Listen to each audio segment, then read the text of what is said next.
Alright, this video is going to be a bit different from my usual style. No fancy edits, just me talking, sharing my honest thoughts on the finals. The game has been a huge part of my time lately, and I got a lot to say. This game is amazing and deserves to become much bigger than it is. No other game is like the finals, and that's exactly why I love it. The gameplay is fantastic. It's packed with intense fights that give you so many chances to clutch and win the game or steal a cash out. The weapons are incredible, every single one feels rewarding and gives you a shot of dopamine with each kill. All in an arsenal that grows with every season and always offers the perfect weapon for your playstyle. But not all things are perfect. The 64 tick rate servers are one of the first things that can genuinely ruin your experience in the finals.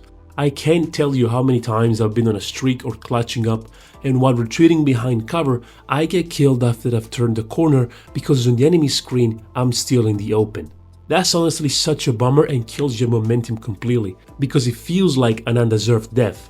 I imagine that for a new player or someone not as invested, this could make the game drop several spots on their favorite games list. The fix bumped the servers to 128 ticks. And yes, the devs are aware of this. It cost more, and yes, it used to be not worth it because most users didn't have powerful enough equipment to benefit, but it's 2025 and for a competitive game like the finals, this change would elevate the feel of the gameplay dramatically. Even if it were limited to ranked and tournament modes, it would be great to see the finals join the small list of games that offer this feature. Now let's talk about something the finals absolutely nailed: the in-game store and customization. Unlike most modern shooters, this game doesn't lock entire skins or outfit behind expensive bundles. Instead, you can buy individual pieces at very reasonable prices. Want just a jacket? Buy the jacket. Want a specific mask or glove? No need to waste money on things you don't care about.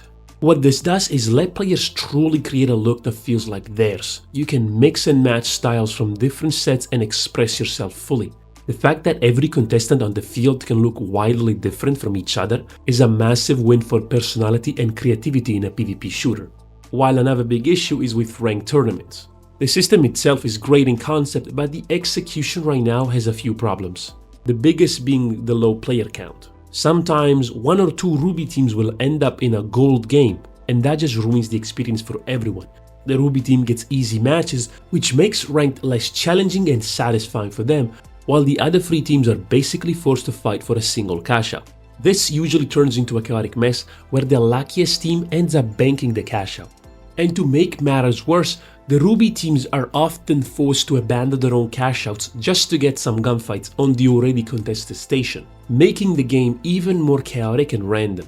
And they still gain very few points when they win, so it's just a lose-lose situation for everyone.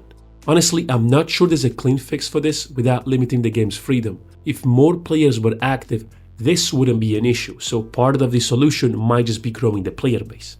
The devs have mentioned removing rank scores from the in-game scoreboard, which is definitely a step in the right direction. But that brings another issue.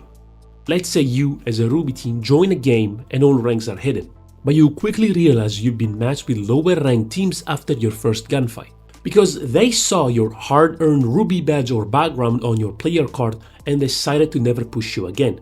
And that's the thing, you fought for that badge and you should be able to show it off. But now, what do? Hide player cards altogether in the hopes of fixing the third party for lower ranks and the zero gunfights for higher ranked teams? I can't speak for everyone, but it's a tough balance. In the meantime, maybe the devs could experiment with some mechanic tied to the cash out. What if the banking process only progressed if at least one member of the team stayed within 30 meters of the cash out? And the more teammates that were nearby, the faster the cash out would bank, up to a minimum of the current 2 minutes. This would mostly impact Ruby teams in those lower ranks games, and could potentially create new problems such as progress on the cash out coming to a halt when you get wiped. So like I said, it's just an idea. I'm sure the devs have got something in mind already. Anyway, that's about it. The future for the finals is looking bright, and I can't wait for esports, which will hopefully shine the deserved light on this game. So let me know in the comments what you think about it, like and sub for more, and that being said, see you next time.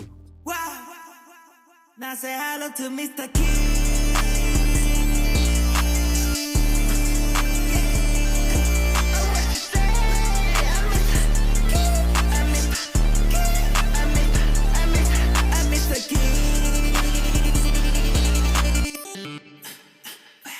I gotta keep Kid, this is it.